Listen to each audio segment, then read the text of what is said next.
ಅವರೇ ಆಡಿಯೋ ಕೇಳಿಸ್ತಾ ಇಲ್ಲ, ದಯವಿಟ್ಟು ಸುಮ್ನಿರಿ ಅಂದಾಗ ಸುಮ್ನಿರಿ. ಇಬ್ರು ಅಷ್ಟೇ, ಪ್ರಶ್ನೆಗೆ ಉತ್ತರ ತಗೊಳ್ಳೋಣ. ನಿಮ್ಮ ಪ್ರಶ್ನೆ ಇದ್ರೆ ಅವ್ರಿಗೆ ಹಾಕೋಣ. ದಯವಿಟ್ಟು ಪ್ಯಾನೆಲ್ ನ ಹಾಳು ಮಾಡೋದು ಬೇಡ. ಆಕ್ರೋಶಕ್ಕೆ ಬೆಲೆ ಸಿಗ್ಲಿಲ್ಲ ಅಂದಾಗ ರಾಜೀನಾಮೆ ತನಕ ಹೋಗಿದ್ದಾರೆ. ಎಕ್ಸ್ಟ್ರೀಮ್ ಹಂತಕ್ಕೆ ಹೋದ್ರೆ ಏನಾಗುತ್ತೆ ಅನ್ನೋದ್ರ ಬಗ್ಗೆ ಯೋಚನೆ ಇದೆಯಾ ಕಾಂಗ್ರೆಸ್ನವರಿಗೆ? GBA ಎಲೆಕ್ಷನ್ ಬರ್ತಾ ಇದೆ, ಹೆಂಗ ನಿಭಾಯಿಸ್ತಾರೆ? ಇನ್ ಕೇಸ್ GBA ಎಲೆಕ್ಷನ್ ಅಲ್ಲಿ ನಿಮಗೆ ಸೆಟ್ ಬ್ಯಾಕ್ ಆದ್ರೆ ಅಥವಾ ನೀವು ಸೋತ್ ಬಿಟ್ರೆ ನಿಮಗಾಗುವಂತಹ ಮುಖಭಂಗ ಯಾವ ಪ್ರಮಾಣದ್ದು ಅಂತ ಗೊತ್ತಿದ್ಯಾ? ಬ್ರ್ಯಾಂಡ್ ಬೆಂಗಳೂರು ಮಾಡ್ತೀವಿ ಅಂತ ಹೋದ DK ಶಿವಕುಮಾರ್ಗೆ ಎಂಥ ಮಕಕ್ ಮಸಿ ಬಳಿಯೋದು ಅಂತಾರಲ್ಲ ಅಂತ ಪ್ರಸಂಗ ಆಗುತ್ತೆ. ಅದ್ ನೆನಪಿದ್ಯಾ ನಿಮ್ಗೆ? ಇಲ್ಲ ನೋಡಿ, GBA ಅಲ್ಲಿ ಬ್ಯಾಂಗ್ಳೂರ್ ಕಾರ್ಪೊರೇಷನ್, ಮಹಾನಗರ ಕಾರ್ಪೊರೇಷನ್ ಇರುವಾಗಲೂ ನಮ್ಮಲ್ಲಿ ಆಡಳಿತ ಇರಲಿಲ್ಲ.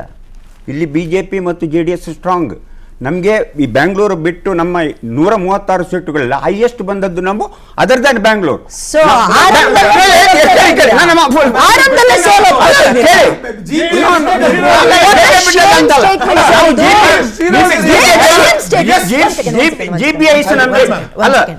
GBA ನಮ್ಮ ವೀಕ್ ಪಾಯಿಂಟ್. ಅಲ್ಲಿ ಏನು ಸ್ಟ್ರೆಂಥನ್ ಮಾಡಬೇಕು ಆ ಆಕ್ಷನ್ ನಾವು ತಗೊಳ್ತಾ ಇದ್ದೀವಿ. ಇವರು ರಾಜೀನಾಮೆ ಕೊಟ್ಟರು, ಅವರು ಯಾವ ರೀತಿಯಲ್ಲಿ ಪಕ್ಷಕ್ಕಾಗಿ ದುಡಿತಾರೆ, ಅವರ ನಮ್ಮ GBA ಎಲೆಕ್ಷನ್ಗೆ ಹೋಗೋದಿಲ್ಲ. ಅದು ನಿಮ್ಮ ಭ್ರಮೆ, ನಿಮ್ಮ ಭ್ರಮೆ. ನಾನು ಹೇಳ್ತಾ ಇದ್ದೀನಿ, ರಾಮಲಿಂಗಾರೆಡ್ಡಿ ಎಂಬ ಹೆಸರುವಿನಾದ ನಾನು ಅಂತ ಮಂತ್ರಿಗಿರಿಗೆ ಪ್ರಮಾಣ ವಚನವನ್ನ ತಗೊಂಡು 2 ದಿನಕ್ಕೆ ನನಗೆ ಬೇಡ ತಗೊಳ್ರಿ ಅಂತ ಹಿಂಗ್ ಪೇಪರ್ ಸ್ಥಾನಕ್ಕೆ ಮಾತ್ರ ರಾಜೀನಾಮೆ ಕೊಟ್ಟರು. ಮಂತ್ರಿಗಿರಿಗೆ ರಾಜೀನಾಮೆ ಕೊಟ್ಟರು, ಶಾಸಕ ಸ್ಥಾನ ಕೊಡಲ್ಲ ಅನ್ನೋದಕ್ಕೆ ಏನ್ ಗ್ಯಾರಂಟಿ? ಅವರ Congress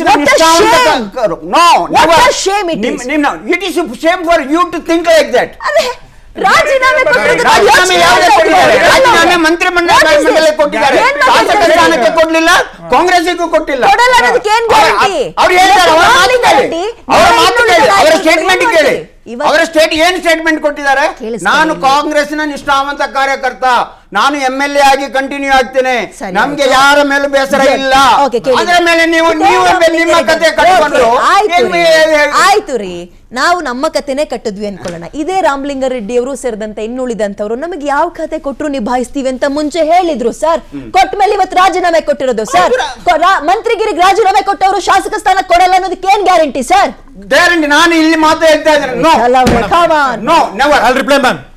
please go ahead ma'am. ಅವ್ರು ಸರ್ ಹೇಳ್ತಾ ಇದ್ರು I am not answerable to you ಅಂತ. ಆಡಳಿತ ಪಕ್ಷ ಪ್ರತಿಪಕ್ಷಕ್ಕೆ ಆನ್ಸರಬಲ್.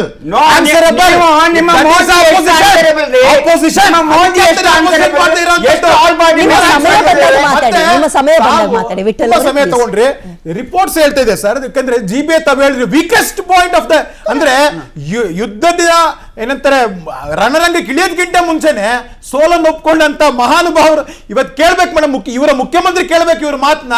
ಪಾಪ ಅವರು GBA ಎಲೆಕ್ಷನ್ಸ್ ಮಾಡ್ಬೇಕಾ ಮಾಡಬಾರ್ದ ಅಂತ ಯೋಚನೆಯಲ್ಲಿ ಇದು ಮಾಡ್ಬಿಡ್ತಾರೆ ಸರ್. ನೀವೇ ಮಾಡ್ಬೋದು. Always ready. ಆಮೇಲೆ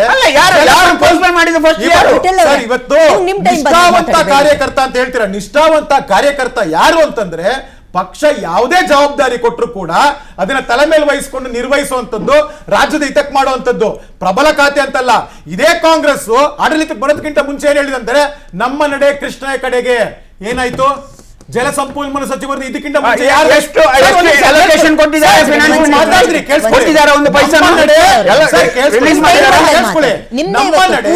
ನಮ್ಮ ನಡೆ ಕೃಷ್ಣೆಯ ಕಡೆಗೆ ಅಂತಂಟು.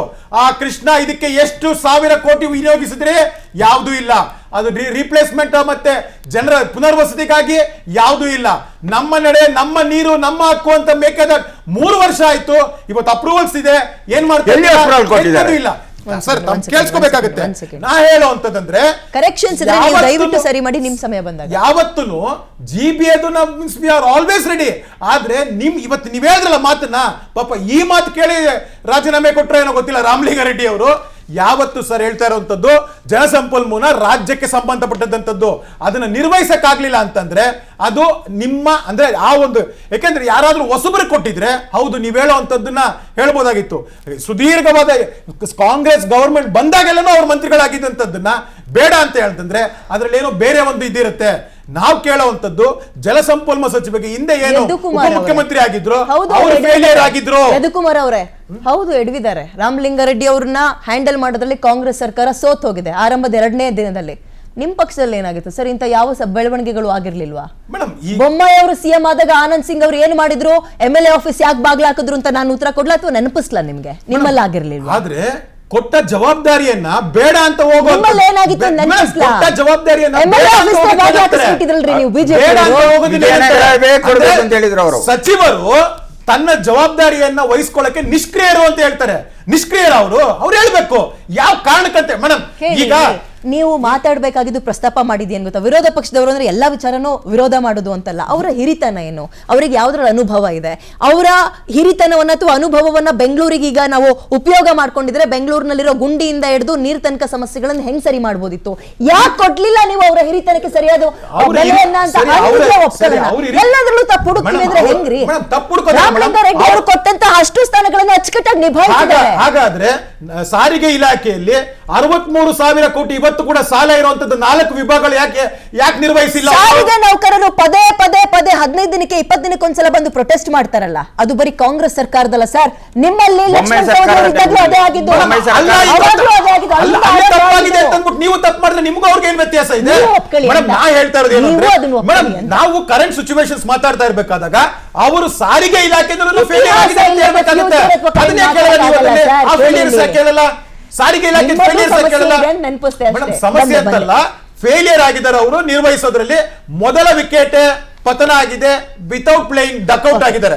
ಪ್ರಮಾಣ ವಚನ ಸ್ವೀಕಾರದ ಸಮಯದಲ್ಲೇ ಇಂಥದ್ ಕರೆದು ನೋಡ್ರಪ್ಪ ಹಿಂಗೆ ಸ್ವಲ್ಪ ಪ್ರಮಾಣದಲ್ಲಿ ಬದಲಾವಣೆಗಳಿರುತ್ತೆ, ಅಡ್ಜಸ್ಟ್ ಮಾಡ್ಕೊಂಡು ಹೋಗಿ ಅಂತನೋ ಅಥವಾ ಕನ್ವಿನ್ಸ್ ಮಾಡೋದು ಅಥವಾ ಆರ್ಡರ್ ಮಾಡಿದ್ರೆ ಇದು ಯಾವುದು ಇವತ್ತು ಆಗ್ತಾ ಇರಲಿಲ್ಲ.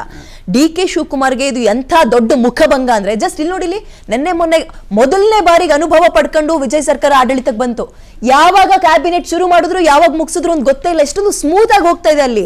DK ಶಿವಕುಮಾರ್ ಅವ್ರ ಮೇಲಿರೋ ನಿರೀಕ್ಷೆ ಏನು, ನೀವು ಮಾಡ್ತಾ ಇರೋದೇನು, ಮಾಡ್ಕೊತಾ ಇರೋದೇನು?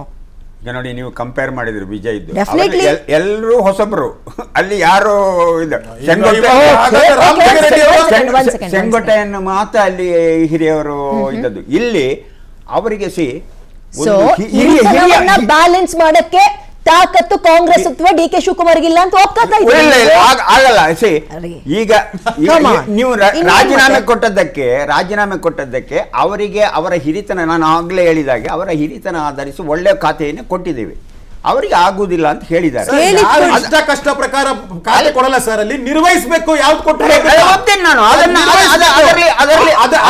ಅದರಲ್ಲಿ ಮುಖ್ಯಮಂತ್ರಿಗಳು ಮೊದಲನೇ ದಿನನೇ ಎರಡನೇ ದಿನದಲ್ಲಿ ಎಡವಿದ್ದಾರೆ ಅಂತ ಒಪ್ಕೊಳ್ಳಿ, ಅದನ್ನ ಎಡವಿದ್ದಾರೆ ಅಂತ ಒಪ್ಕೊಳ್ಳಿ. ಹೌ ಕ್ಯಾನ್ ಸರ್, ಯಾರಿಗೂ ಮಾಹಿತಿ ಇಲ್ದಿರ ಏನು ಇಲ್ದಿರ ಅಂತಲ್ಲ. ನಾನು ಮುಖ್ಯಮಂತ್ರಿ, ನಿಮ್ಗೆ ಒಂದು ಏನೋ ಖಾತೆ ಕೊಡ, ನೀವು ಆಗುದಿಲ್ಲ ಅಂತ ಹೇಳಿದ್ರೆ ನನ್ನ ಓಕೆ, ನಾನು ಹೇಳ್ತೀನಿ ಇದನ್ನ. ನಮ್ಮಲ್ಲಿರೋದು ಮೂಗ್ದಾರ ಹಾಕಿರೋ ಸಿಎಂ ಅಥವಾ ಪವರ್ಫುಲ್ ಸಿಎಂ? ಒಬ್ಬ ಲೀಡರ್ ಪವರ್ಫುಲ್ ಆಗಿದೆ, ಕಂಪ್ಲೀಟ್ ಅವ್ರ ಕೈಯಲ್ಲೇ ಇದೆ ಅಂದಿದ್ರೆ ಇವತ್ತು ಈ ಸ್ಥಾನ, ಈ ಪರಿಸ್ಥಿತಿ ಬರ್ತಾ ಇರ್ಲಿಲ್ಲ. ಅಂಡ್ ನೆನ್ಪಿರ್ಲಿ, ಏನ್ ಹೇಳಿದ್ರು ರಾಮಲಿಂಗ ರೆಡ್ಡಿ ಅವರು, ನಮ್ಮನೆಗೆ ಅಣ್ಣ ತಮ್ಮ ಇಬ್ರು ಬಂದ್ರು, DK ಶಿವಕುಮಾರ್ ಸುರೇಶ್ ಬಂದ್ರು, ಬೆಳಗಿಂದ ಸಂಜೆ ತನಕ ಕೂತಿದ್ರು, ನಾನು ಏನೂ ಕೇಳಲಿಲ್ಲ, ನಿಮಗೆ ಬೆಂಗಳೂರು ನಗರ ಅಭಿವೃದ್ಧಿನೇ ಕೊಡ್ತೀನಿ ಸರ್ ಅಂತ ಅವರೇ ಬಂದು ಕಿವಿ ಊದಿದ್ರು. ಇವತ್ತು ನೋಡಿದ್ರೆ ಹಿಂಗ್ ಮಾಡಿದ್ರು. ನಾನು ಯಾಕ್ರಿ ಇರ್ಬೇಕು, ತಗೊಳ್ಳಿ ಸೈನ್ ಮಾಡ್ತೀನಿ, ರಿಸೈನ್ ಮಾಡ್ತೀನಿ ಅಂದ್ರು. ಯಾರ ತಪ್ಪು? ಕೊಟ್ಟು ಮಾತನ್ನ ತಪ್ಪಿಸ್ಕೊಂಡ್ರು DK ಶಿವಕುಮಾರ್. ಮುಖ್ಯಮಂತ್ರಿಗಳು ಹೇಳ್ತಾರೆ